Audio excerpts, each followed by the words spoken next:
on the basis of Huygens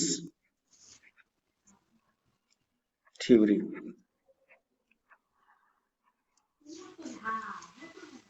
okay तो देखो पिछले क्लास में हम लोगों ने रिफ्लेक्शन ऑफ लाइट किया था और आज हम लोगों को रिफ्रैक्शन ऑफ लाइट करना है, ठीक है। और मैंने कल बताया था कि दोनों में से कोई एक Yes, sir. टॉपिक जरूर आएगा, या तो रिफ्लेक्शन या तो refraction. Yes, first sir. Of all we explain, we consider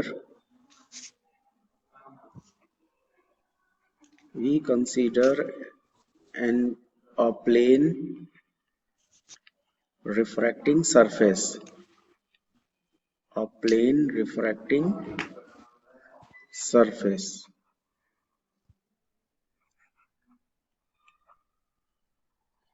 in which light travels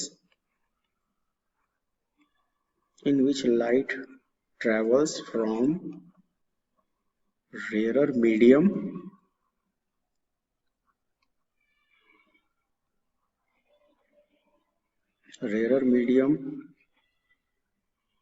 of refractive index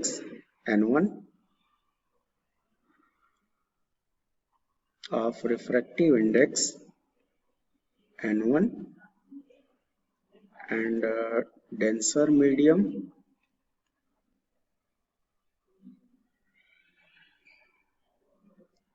of refractive index n2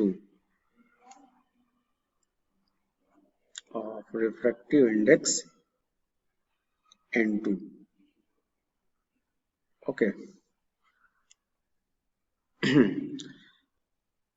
And we draw the plane refracting surface.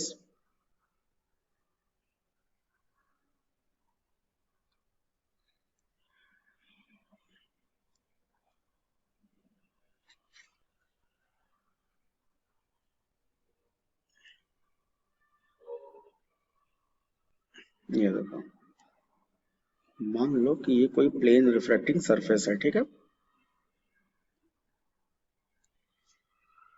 और light जो है दो अलग अलग मीडियम में travel कर रहा है। Suppose this is the light रे, ये देखो ये लाइट रे है,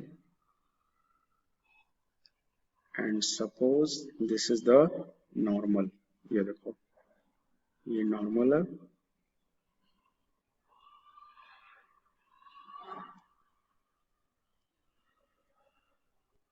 ठीक है। तो ये जो लाइट जो है इस नॉर्मल में इंसिडेंट हो रहा है।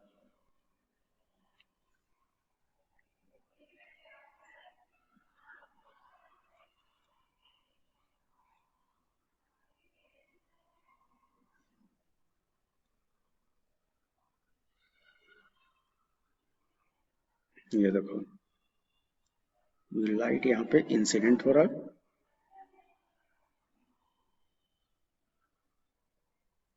ठीक है।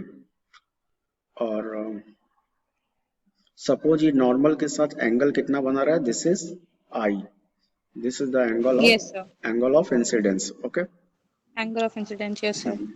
Again there is the refraction of light in the another medium. This is the refraction of light,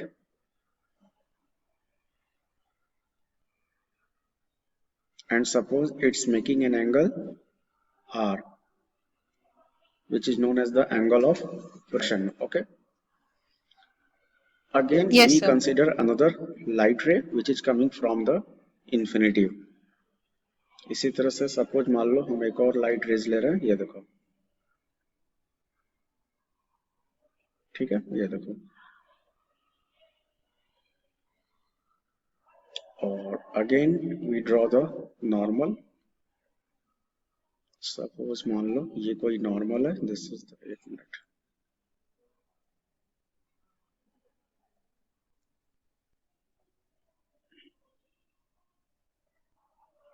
this is the normal.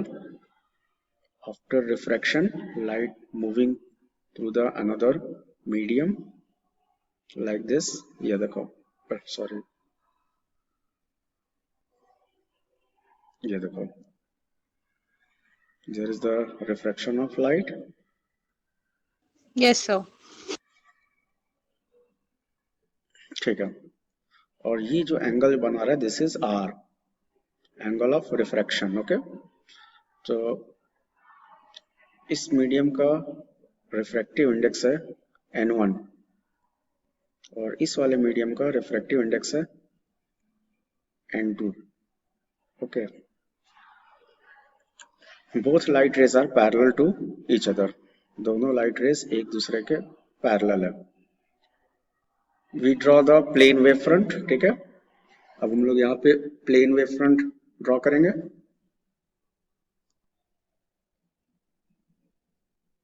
ये देखो, ये प्लेन वेव फ्रंट है। ठीक है, Yes, sir. Plane wave front को हमेशा थोड़ा चौड़ा दिखाया जाता है। ये देखो इस तरह से, और ये जो एंगल जो बना रहा है दिस इज आई, और ये वाला जो एंगल है दिस इज आर। ओके, अब इन Yes, सारे sir. पॉइंट्स को कुछ मान लो, इस पॉइंट को ए मान लो, इस वाले पॉइंट को बी मान लो, इस वाले पॉइंट को बी डैश। ओके, अब जरा ये बताओ रिफ्रैक्शन ऑफ लाइट के लिए हम क्या प्रूव करेंगे? Can you tell me?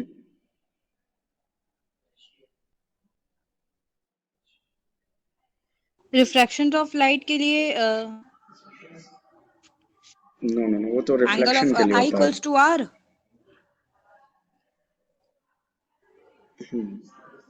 Refraction के लॉ लिए of refraction, law of refraction क्या होता है?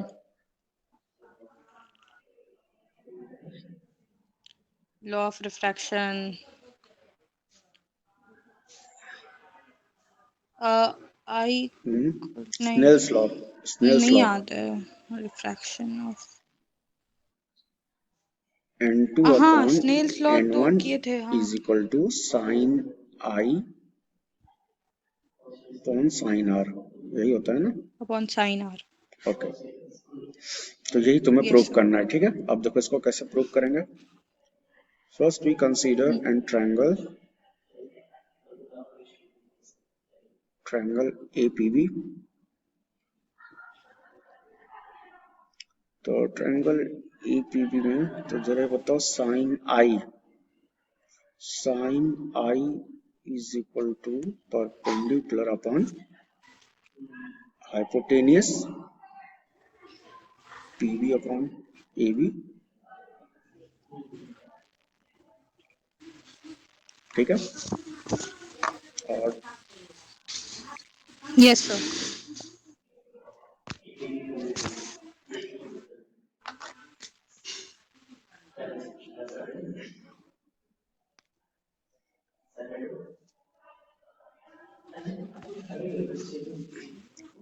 ट्रायंगल AP' B, AP' में देखो क्या है, साइन आर। हाँ, सो AP' में A B dash ये क्या होगा, sine r perpendicular upon hypotenuse हाँ AP' upon AB। yes sir. Okay, this is equation number 2।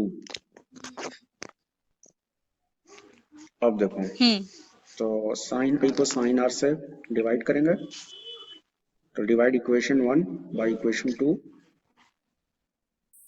Divide equation 1 by equation 2। तो ये आ जाएगा दिस इज साइन आई और upon sine r, this is PV upon EV is divided by AP dash upon AB ना। तो AB और AB cancel. ठीक है,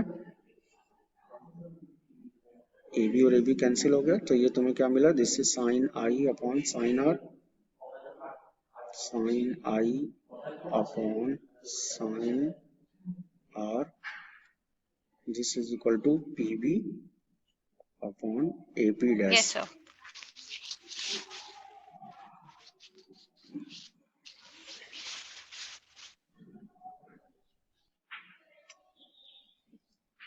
ठीक है।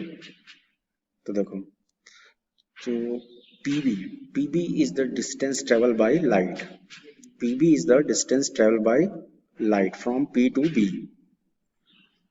तो sine i upon sine Yes, sir. R, तो बताओ पीबी जो होगा this is equal to speed into time, तो स्पीड क्या लेंगे v1 इंटू टी, और बताओ नीचे एपी डैश की जगह क्या लेंगे v2 इंटू टी, क्योंकि डिफरेंट मीडियम में लाइट की स्पीड डिफरेंट होती है, डिफरेंट मीडियम में लाइट की स्पीड Yes, sir. डिफरेंट होती है।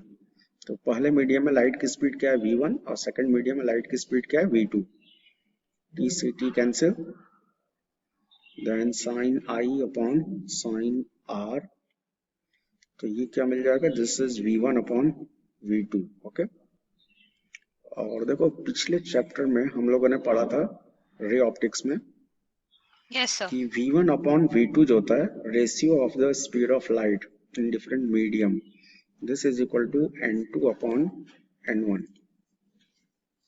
n2 upon n1। तो therefore sine i upon sine r, this is equal to n2 upon n1। Okay, तो देखो ये n2 अपॉन n1 क्या होता है, this is the refractive index of second medium with respect to first medium, Yes, sir. And this is equal to sine i Hmm. Upon sine Hmm. Are. ठीक है, और ये तुम्हें प्रूव करना था, this is the condition Yes, sir. For the refraction of Hmm. Light. Okay, this is the condition for the refraction of light. Yes, sir. Okay, तो देखो ये प्रूव हो गया। तो Light. लास्ट में स्टेटमेंट लिख देंगे, hence we prove the refraction of light, hence we prove the refraction of light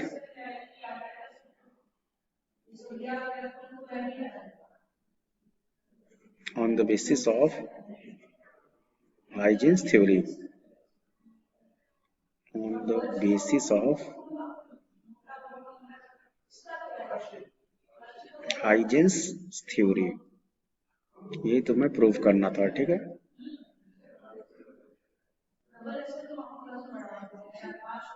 ठीक है, तो ये तुम्हें प्रूव करना था, this is the Snell's law. तो ये जो है वेव नेचर को डिफाइन कर रहा है, we are proving the refraction of light on the basis of wave nature of light और Huygens theory. Okay,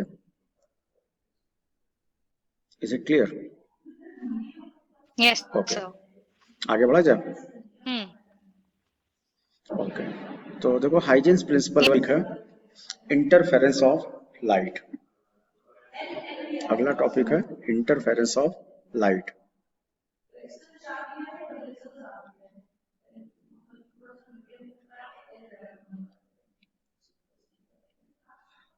interference of light.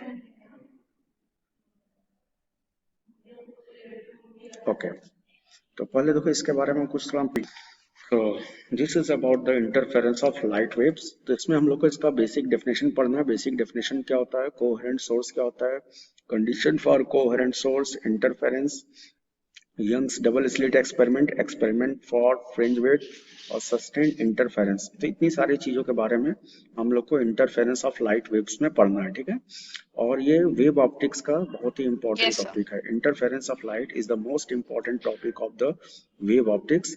Interference of light explain the wave nature of light.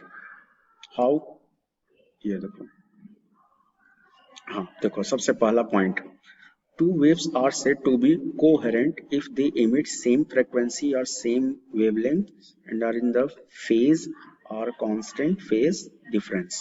अब देखो कोई भी two waves coherent कब बोला जाता है, कोई भी दो डिफरेंट लाइट वेव्स कोहेरेंट तभी बोला जाता है जब दोनों लाइट वेव्स का फ्रीक्वेंसी सेम होना चाहिए, दोनों लाइट वेव्स का वेवलेंथ सेम होना चाहिए, दोनों लाइट वेव्स का फेज सेम होना चाहिए।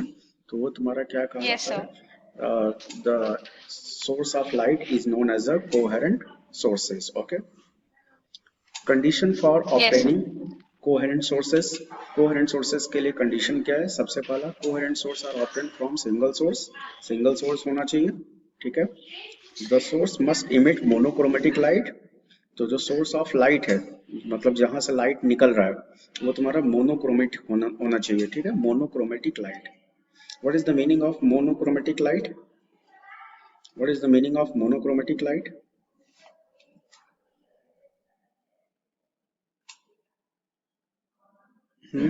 मोनोक्रोमेटिक क्या होता है? सर मोनोक्रोमेटिक वो हो गया जो सिंगल वेवलेंथ, ओके। हाँ single wavelength. Single wavelength of light is known as a monochromatic light, like as a laser. Hmm. Laser तुमने देखा है? Yes sir. तो लेजर जो ये होता है वो मोनोक्रोमेटिक यस होता सर, है, रेड ठीक है। कलर वाला। हाँ, the path difference red between वाला। लाइट्स, हाँ, the path difference between light sources must be very small. दो लाइट वेव्स के बीच का पाथ डिफरेंस बहुत ही स्मॉल होना चाहिए। It is very small, okay. Yes sir. ये देखो तुम्हें सनलाइट दिख रहा है, यहाँ स्क्रीन पे तुम्हें कुछ पिक्चर दिया हुआ है। तो ये जो है यहाँ पे लाइट यस का सर। इंटरफेरेंस हो रहा है, कई सारे लाइट वेव्स आपस में सुपर इम्पोज हो रहा है। ये देखो, ब्लू कलर की लाइट है, ग्रीन कलर की लाइट है और रेड कलर की लाइट है। हाँ। तो कई सारे पॉइंट्स पे ये हम्म। सारे वेव्स जो है आपस में मिल रहा है। तो जिस पॉइंट पे ये वेव्स हम्म। आपस में मिलता है, that is called the super imposition of light, okay. तो जैसे देखो एक यस सर। एलईडी है, एलईडी जो होता है ये भी क्या है, ये भी मोनोक्रोमेटिक है। लेजर है, ये भी क्या है, ये भी यस सर। मोनोक्रोमेटिक है, ठीक है। हम्म। सर लेकिन ये तीनों में डिफरेंस, जैसे जो ये वेव में डिफरेंस है, ये क्यों है? हाँ, एक्चुअल में सबका प्रोपेगेशन अलग अलग होता है, क्योंकि फ्रीक्वेंसी सबकी अलग है। अलग अलग फ्रीक्वेंसी होने के चलते सबका जो अच्छा। प्रोपेगेशन जो है, वाइब्रेशन जो है, वो अलग अलग है। अब देखो, अच्छा। why can't two sources behave as a coherent sources? Two different sources can never produce waves of the same phase, because each source of light contains infinite number of atoms and the waves which are emitted by them will not be in the phase. The atoms, after absorbing energy, go to the excited states and emit radiation when fall back to the ground state, okay. तो अगर दो अलग अलग source अगर है, तो दो अलग अलग सोर्स जो होता है वो कोहेरेंट सोर्स की तरह बिहेव नहीं करता है। क्यों? क्योंकि उन दोनों सोर्सेस का फेज क्या होगा, फेज अलग अलग होगा, ठीक है। और इसीलिए कोहेरेंट सोर्स जो लिया जाता है, this is always from the same source of light, okay, ठीक है ना। Yes sir. अब देखो इंटरफेरेंस, अब देखो इंटरफेरेंस होता क्या है। The phenomena of redistribution of energy due to the superposition of light waves from two coherent sources is called interference, ठीक है। तो जैसे अगर मान लो कि दो वेव्स अगर सुपर इम्पोज हो रहा है, ठीक है, मतलब दो वेव्स अगर आपस में मिल रहा है, तो जब दो वेव्स जब आपस में मिलता है तो दोनों वेव्स अपनी एनर्जी एक दूसरे को डिस्ट्रीब्यूट करता है, ठीक है। जब दो वेव्स जब आपस में मिलता है यस तो सर। दोनों वेव्स अपनी एनर्जी एक दूसरे को डिस्ट्रीब्यूट करता है। डिस्ट्रीब्यूट करता दिस इज है। Called the interference of light, okay. तो इंटरफेरेंस ऑफ लाइट दो तरह का होता है, पहला होता है कंस्ट्रक्टिव और दूसरा होता है डिस्ट्रक्टिव, ओके। डिस्ट्रक्टिव। हाँ, दो तरह के इंटरफेरेंस होते हैं, पहला कंस्ट्रक्टिव और दूसरा डिस्ट्रक्टिव। कंस्ट्रक्टिव इंटरफेरेंस क्या है? In constructive interference, the amplitude of the resultant wave is greater than that of either individual wave. मतलब रिजल्टेंट वेव की जो एम्पलीट्यूड जो है वो ज्यादा होती है, ठीक है। और डिस्ट्रक्टिव में क्या होता है? In destructive interference the amplitude of the resultant wave is less than that of the either individual wave. मतलब जो रिजल्टेंट वेव है, देखो रिजल्टेंट वेव का मतलब क्या होता है, जैसे जब दो वेव्स जब आपस में मिलता है, जब दो वेव्स आपस में सुपर इम्पोज होता है, तो दोनों के मिलने के बाद जो तुमको वेव्स जो मिलता है, that is called the resultant wave, ठीक है, ठीक है ना। Yes sir. तो कोई भी लाइट वेव जो होता है वो कई सारे वेव्स का एक ग्रुप होता है, जिसको हम लोग बोलते हैं रिजल्टेंट वेव। ये देखो, ये देखो, ये लाइट है, this is coming from the source S. ये एस तुम्हें दिख रहा है, ये एस जो होता है इसको क्या बोला जाता है? Source, monochromatic source. यहाँ से लाइट निकल रहा है, यस सर। ठीक है, लाइट निकल रहा है, and this is passing through the slit A and slit slit B. मी। तो मैंने पिछले चैप्टर में तुम्हें बताया था कि स्लिट ए और स्लिट बी से जो वेव्स जो निकलता है, that is the cylindrical wave front, है ना। तो ये देखो, ये ए से और बी से सिलेंड्रिकल वेव फ्रंट निकल रहा है। तो कभी कभी ऐसा होता है कि सेम फेज सॉरी सेम जो वेव जो है एक दूसरे को इंटरसेक्ट करता है, और कभी कभी ऐसा भी होता है कि अपोजिट वेव्स एक दूसरे को इंटरसेक्ट करता है, ठीक है। अगर सेम वेव्स अगर एक दूसरे को इंटरसेक्ट कर रहा है तो इंटेंसिटी क्या होगी, मैक्सिमम। और अगर डिफरेंट वेव्स अगर एक दूसरे को इंटरसेक्ट कर रहा है तो इंटेंसिटी क्या होगी, minimum. Okay, is it clear? अब जैसे यहाँ देखो स्क्रीन पे देखो, यस सर। तुमको दो तरह की लाइन दिख रही होगी, ये देख रहे हो, ये सिलेंड्रिकल जो वेव फ्रंट है, इसमें एक डार्क लाइन है और एक डॉटेड लाइन है, ध्यान से देखो, एक डार्क लाइन है और यस एक सर, डॉटेड दो लाइन टाइप है। का है, दिख रहा हाँ, है। तो हाँ, अगर दो सेम वेव्स, अल्टरनेट पे है। हाँ, दो सेम हम्म। अगर लाइट वेव अगर इंटरसेक्ट कर रहा है तो जो इंटेंसिटी क्या होती है, मैक्सिमम होती है। लेकिन सपोज अगर मान लो हाँ। एक डार्क है और दूसरा डॉटेड है, एक डार्क है यस और सर। दूसरा अगर डॉटेड है, तो इसका मतलब इंटेंसिटी हम्म। क्या होगा, इंटेंसिटी मिनिमम होगा, ठीक है। ठीक आगे है। समझ में? अगर दो डार्क यस सर। इंटरसेक्ट कर रहा है तो इंटेंसिटी मैक्सिमम होगा, या दो डॉटेड अगर इंटरसेक्ट कर रहा है तो भी इंटेंसिटी क्या होगा, मैक्सिमम होगा। लेकिन अगर एक डार्क है और दूसरा अगर डॉटेड है तो इसका मतलब इंटेंसिटी क्या होगी, मिनिमम होगी, ठीक है। आगे समझ में? अब देखो, यस सर। ये पॉइंट सी पे तुम्हें फ्रिंज दिख रहा है, पॉइंट सी पे जो फ्रिंज जो दिख रहा है इसको बोला जाता है ब्राइट फ्रिंज। पॉइंट सी पे जो मतलब फ्रिंजेस, बीच में जो होल है उसको ब्राइट फ्रिंज। हाँ, ये यहाँ पे एक तुम्हें व्हाइट कलर का एक स्पॉट दिखाई देता है, तो ये जो व्हाइट कलर का स्क्रीन पे जो स्पॉट जो दिखाई देता है पॉइंट सी पे, उसको बोला जाता है ब्राइट फ्रिंज। ओके, बिल्कुल ठीक है। ब्राइट कलर का एक तुम्हें यहाँ पे स्पॉट्स दिखाई देगा पॉइंट सी पे, that is called the bright yes fringe. Sir. ऐसा क्यों हो रहा है, क्योंकि तुम सी पे देखो, सी पे तुमको दो वेव दिख रहा है और दोनों वेव का हाँ। प्रोपेगेशन क्या है, दोनों वेव का प्रोपेगेशन सेम डायरेक्शन में है। तो अगर दोनों वेव यस सर। अगर सेम डायरेक्शन में अगर प्रोपेगेट कर रहा है तो पॉइंट सी पे तुम्हें क्या देगा, ब्राइट फ्रिंज। ओके, अब डी पे देखो, हम्म। डी पे देखो, पॉइंट डी पे, पॉइंट डी पे जो तुम्हें फ्रिंजेस जो मिल रहा है that is the dark fringe. इसको डार्क फ्रिंज क्यों बोला जाता है, क्योंकि यहाँ पे देखो, सी के जस्ट सामने देखो तुम्हें दो वेव्स दिख रहा है, एक वेव्स ऊपर की हाँ, तरफ प्रोपेगेट कर रहा है और दूसरा ऊपर वाला एक वेव, नीचे। हाँ, जस्ट उसके अपोजिट प्रोपेगेट कर नीचे। रहा है। तो दो वेव्स अगर एक हाँ। दूसरे का अपोजिट अगर प्रोपेगेट कर रहा है तो it means this is in the opposite phase. और जब दो अपोजिट फेज ऑफ लाइट अगर सुपर इम्पोज करेगा तो डी पे तुमको क्या देगा, dark fringe. Okay, opposite phase का मतलब यस समझ सर। में आया, अपोजिट फेज का मतलब कि जैसे यहाँ एक क्या था, एक डार्क लाइन था और एक डॉटेड लाइन था, तो दोनों अपोजिट फेज का हुआ ना। तो दो अपोजिट फेज का लाइट अगर सुपर इम्पोज करेगा तो पॉइंट डी पे तुम्हें क्या देगा, डार्क फ्रिंज। ओके, ठीक है। Yes sir. ई पे देखो, ई पे देखो, वही सेम चीज फिर से रिपीट हो रहा है। ई पे तुम्हारा क्या है, ब्राइट फ्रिंज। क्यों? क्योंकि दोनों वेव का प्रोपेगेशन क्या है, सेम डायरेक्शन में है। It means both are in the same phase, और सेम फेज में अगर है तो इंटेंसिटी क्या होगी, मैक्सिमम। और ये तुमको यहाँ पे क्या देगा, bright fringe. Okay, it will yes sir. Give it will give bright fringe. Bright अब ये फ्रिंज। देखो एफ पे तुम्हें फिर से क्या मिल रहा है, डार्क फ्रिंज ना। Dark fringe. दोनों वेव्स क्या है, दोनों वेव्स, अल्टरनेट में जा रहा हाँ, है। हाँ, दोनों वेव्स का फेज अपोजिट है, both waves are in opposite phase. Okay, yes sir. G पे देखो, जी पे फिर से देखो तुम्हें ब्राइट फ्रिंज मिल रहा है। क्यों? क्योंकि दोनों हम्म। वेव्स का फेज क्या है, सेम है। ओके, सेम है। हाँ, हम्म। तो जिस पॉइंट पे ये जो वेव्स अगर आपस में मिलता है that is called the super position of displacement. जिस पॉइंट पे वेव्स आपस में मिल रहा है वही तुम्हारा क्या कहलाता है, super position of displacement. Okay, तो ये स्क्रीन पे तुम्हें अलग अलग पॉइंट्स दिख रहा है, C D E F G. तो ये जो सी ई और जी जो है वो तुम्हारा क्या है, ब्राइट फ्रिंज। और ये डी और एफ क्या है, this is the dark fringe. Okay, dark fringe. हाँ, is it clear? Yes sir. तो ये समझ में आ गया कि ब्राइट यस फ्रिंज सर। क्या होता है और डार्क फ्रिंज क्या होता है। Yes sir. ओके, अब देखो, अब देखो यंग्स डबल स्लिट एक्सपेरिमेंट। देखो यंग्स डबल स्लिट एक्सपेरिमेंट जो किया था, this is given by the Young's. He is the student of Huygens, ये हाइजीन के स्टूडेंट थे। देखो हाइजीन्स ने hmm. Wave nature of light जो है मैथमेटिकली प्रूव किया था, मतलब उसका उन्होंने कोई एक्सपेरिमेंट नहीं किया था। और जबकि तुम्हें पता है कि अच्छा। फिजिक्स में कोई भी चीज अगर तुम्हें प्रूव करना है तो मैथमेटिकल प्रूफ के अलावा उसका एक्सपेरिमेंट होना बहुत जरूरी है।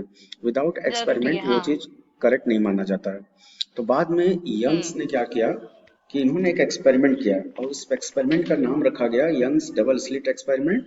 और इस एक्सपेरिमेंट में उन्होंने ये बताया कि means light has a wave nature. Okay. Yes, sir. Thomas Young first demonstrated interference in light waves from two sources in 1801. The narrow slits S1 and S2 act as source of waves. The waves emerging from the slits originate from the same wavefront and therefore are always in phase. Okay. तो Michael Hmm. Young's पहले scientist थे, sorry Thomas young पहले scientist थे जिन्होंने prove किया कि means light has a wave nature. Yes, sir. Resulting interference pattern. The light from the two slits form a visible pattern on a screen. अभी मैंने तुम्हें दिखाया था ना कि स्क्रीन पर तुम्हें बहुत सारे पैटर्न्स दिखाई देते हैं ना, ब्राइट डार्क इस तरह के पैटर्न्स दिखाई देते हैं जिसको बोला जाता है visible patterns on a screen. The pattern consists of a series of bright and dark parallel bands called fringes. जो ब्राइट और डार्क कलर के जो बैंड्स दिखाई देते हैं उसको क्या बोला जाता है? फ्रिंज. ओके. Fringe. हाँ. Constructive interference occur where a bright fringe occur. Destructive interference result in a dark fringe. ना ये देखो, अभी मैंने तुम्हें दिखाया Yes, था sir. ना, ये देखो. तो ये जो C और E और G, CEG पे क्या है? Bright fringe, and this is for constructive interference. और ये D और F पे क्या है? D और F पे डार्क फ्रिंज है and this is for destructive interference. ठीक है. ओके. Yes, sir. ठीक है, तो ये समझ में आ गया. तो कंस्ट्रक्टिव इंटरफेरेंस में क्या होता है कि इंटेंसिटी मैक्सिमम होती है और जबकि डिस्ट्रक्टिव इंटरफेरेंस में इंटेंसिटी मिनिमम होती है. ठीक है. Minimum होती है. हाँ. ये देखो this is the source of light. ये Yes, sir. Monochromatic source of light है, सिंगल स्लिट से पास कर रहा है Hmm. और फिर इसके बाद डबल स्लिट से पास कर रहा है. डबल स्लिट क्या है? S1 and S2. अब देखो दोनों से अलग अलग अल्टरनेट दो वेव्स निकल रही हैं. एक तुम्हारा जो होता है डॉटेड होता है और दूसरा वाला क्या होता है? डार्क होता है. अब अगर Yes, दो sir. Same phase of light अगर मिल रहा है तो वहां पे इंटेंसिटी क्या होगी? मैक्सिमम. और दो अपोजिट फेज ऑफ लाइट अगर मिल रहा है तो वहां इंटेंसिटी क्या होगी? मिनिमम. Minimum. ठीक है. तो ये ग्रीन कलर ठीक की, है. ये जो ग्रीन कलर की लाइट जो तुम्हें दिख रही है ये तुमको क्या बता रहा है? इंटेंसिटी मैक्सिमम है. और ग्रीन के बाद देखो हाँ. तुम्हें डार्क दिख रहा है, ग्रीन के बाद डार्क दिख रहा Yes, sir. है, इसका मतलब इंटेंसिटी क्या है? हाँ. मिनिमम. फिर देखो फिर क्या Minimum. है? मैक्सिमम. फिर क्या है? मिनिमम. Maximum minimum. तो इस तरह से Yes, अल्टरनेट sir. तुम्हें स्क्रीन पे पैटर्न्स दिखाई दे रहा है. तो Hmm. ये जो तुम्हारा ग्रीन कलर का जो पैटर्न्स जो है वो बता रहा है कि इंटेंसिटी क्या है? मैक्सिमम. और ये जो ब्लैक कलर का जो पैटर्न्स जो दिखाई दे रहा है this is saying that intensity is Minimum. minimum. It means intensity जो है alternate क्या हो रहा है? Change हो रहा है on the screen. Minimum. Okay? Yes, sir. यही है. Yes, sir. अब देखो ये प्रूविंग किया गया है. अभी देखो ये कैसे प्रूव किया गया, अभी हम तुम्हें प्रूव करके दिखाएंगे. ठीक है. अभी इसको बाकायदा हम लिख करके तुम्हें हम समझाएंगे, ऐसे तुम्हें समझ में नहीं आएगा ये जो प्रूविंग किया जा रहा है. फ्रिंज विड्थ, हाँ, इसका फॉर्मूला होता है lambda into D upon small D. ये फॉर्मूला कैसे आया ये हम तुम्हें प्रूव करके बताएंगे. This is most important, exam में प्रूव करने के लिए आता है. तुम्हें ब्राइट और डार्क कलर के पैटर्न्स दिखाई दे रहे हैं ना, फ्रिंज दिखाई दे रहे हैं ना. तो दो Yes, sir. ब्राइट या दो डार्क फ्रिंज के बीच का जो डिस्टेंस होता है that is called the fringe width. और ये फॉर्मूला आया कैसे ठीक ये है. भी हम प्रूव करेंगे. Sustained interference. The interference pattern in which dark and bright fringes are positioned or fixed on the screen is known as a sustained interference. जैसे देखो अभी मैंने तुम्हें बताया कि स्क्रीन पे तुम्हें अलग अलग फ्रिंजेस दिखाई देते हैं. तो ये जो Yes, अलग sir. अलग फ्रिंजेस का पोजीशन अगर फिक्स है उसको बोला जाता है सस्टेन्ड इंटरफेरेंस. ठीक है. मतलब ब्राइट या डार्क फ्रिंज का पोजीशन चेंज नहीं होना चाहिए इन केस ऑफ ठीक है. Sustained interference. हाँ. Condition for sustained interference: the source must be monochromatic. Source of light monochromatic होना चाहिए. The two sources must be Single waveless. coherent. हाँ, the two sources must be coherent. जो slit S1 Coherent क्या हुआ sir? coherent अभी मैंने बताया था ना कि जो जो sources of light है, ये देखो ये S1 S2 तुम्हें दिख रहा है? S1 S2 Yes, sir. इसी को हाँ बोला हाँ. जाता है कोहेरेंट, क्योंकि इन दोनों सोर्सेज से जो लाइट जो निकल रहा है दोनों लाइट की फ्रीक्वेंसी क्या है? तो ये तो सेम है. स्लिट हुआ ना. हाँ नहीं, ये जो स्लिट S1 S2 तुम्हें दिख रहा है ना, तो ये slit S1 S2 is behave like as a coherent source.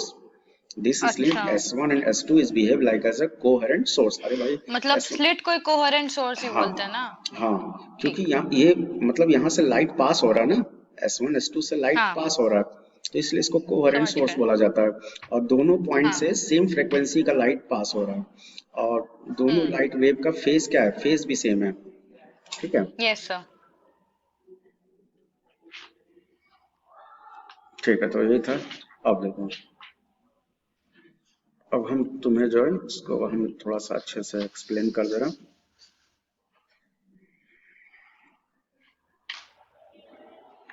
ठीक है, अब आ जाते हैं interference of light.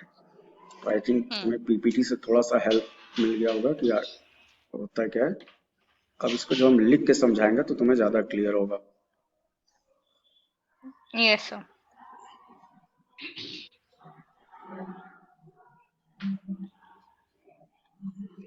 When two or more light waves,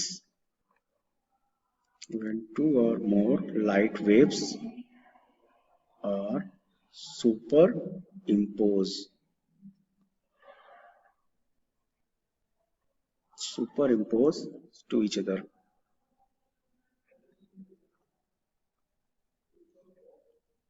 superimposed to each other is called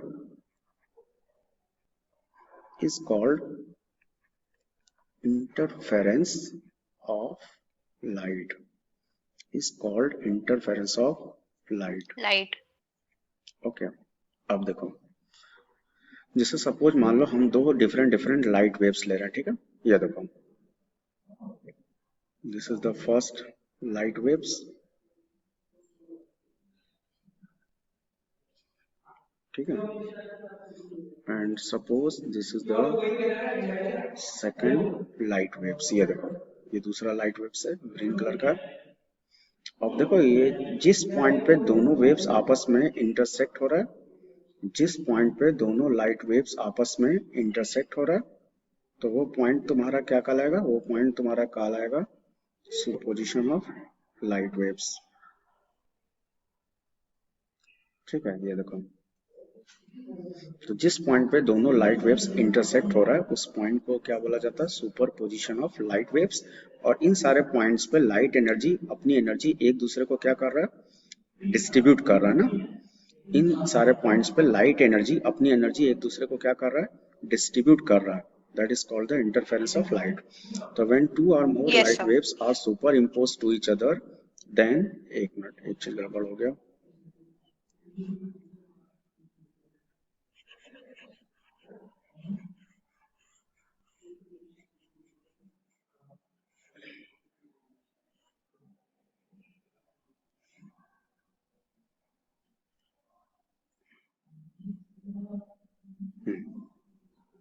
When two or more light waves are superimposed to each other, then redistribution of light energy, redistribution of light energy,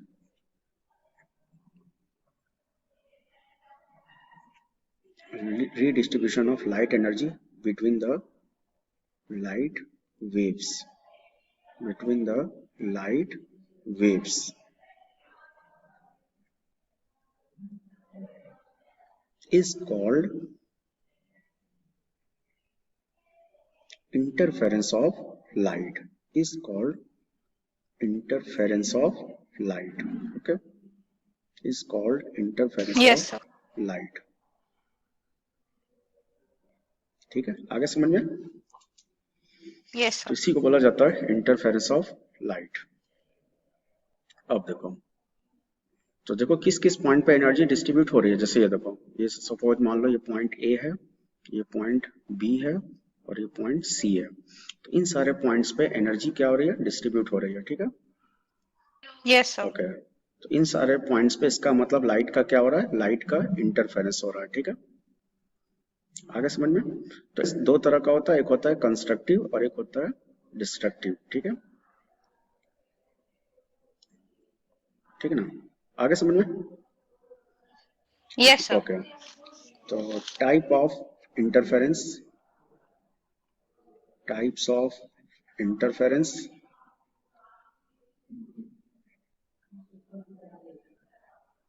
तो interference basically 2 types का होता है, ठीक है।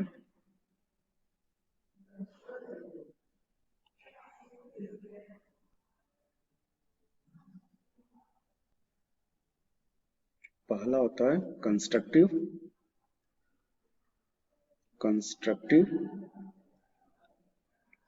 और दूसरा होता है destructive.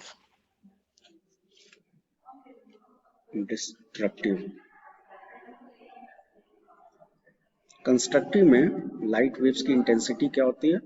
Maximum. Intensity is maximum, ठीक है। इंटेंसिटी क्या होगा? मैक्सिमम होगा।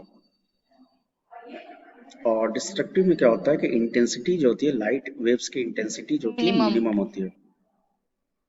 इंटेंसिटी इज मिनिमम, ठीक है। और इसमें मैंने एक चीज तुम्हें और भी बताया था कि ये तुमको क्या देगा, this is bright fringe. Constructive interference तुमको क्या देगा? Bright fringe. और डिस्ट्रक्टिव इंटरफेरेंस तुम्हें क्या देगा? This is the dark fringe.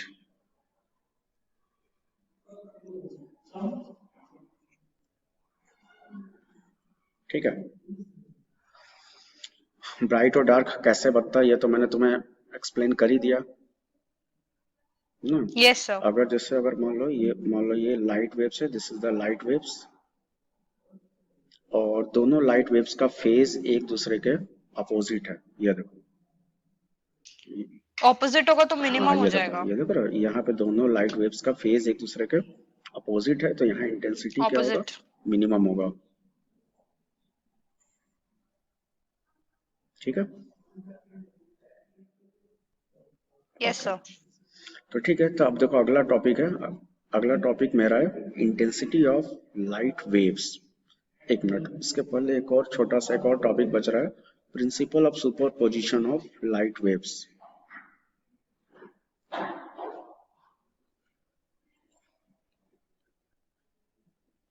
Principle of superposition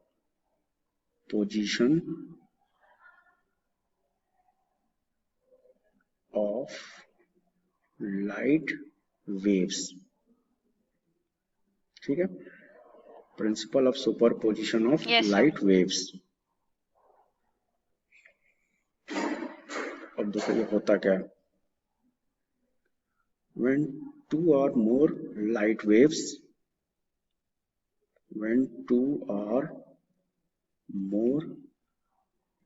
एक minute,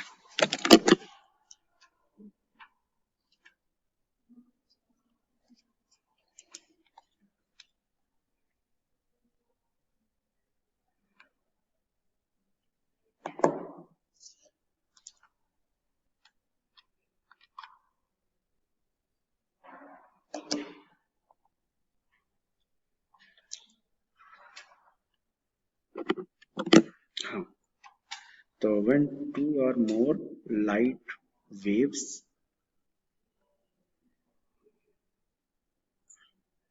are superimposed to each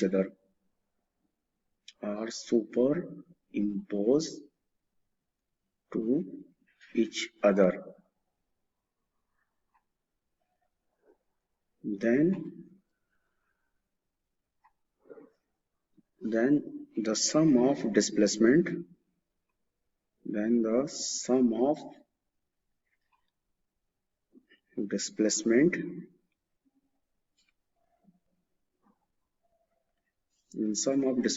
of two light waves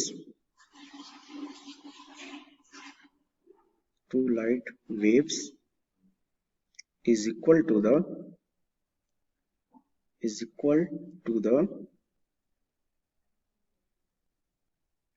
displacement of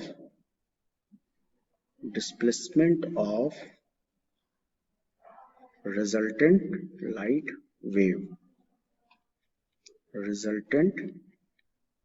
light waves is called principle of superposition of light waves. Okay, अब देखो तो इस statement का मतलब क्या है, ध्यान से देखना। जैसे सपोज मान लो यस कि सर। ये तुम्हारा पहला वाला लाइट वेव से, ठीक है, ये पहला वाला लाइट वेव से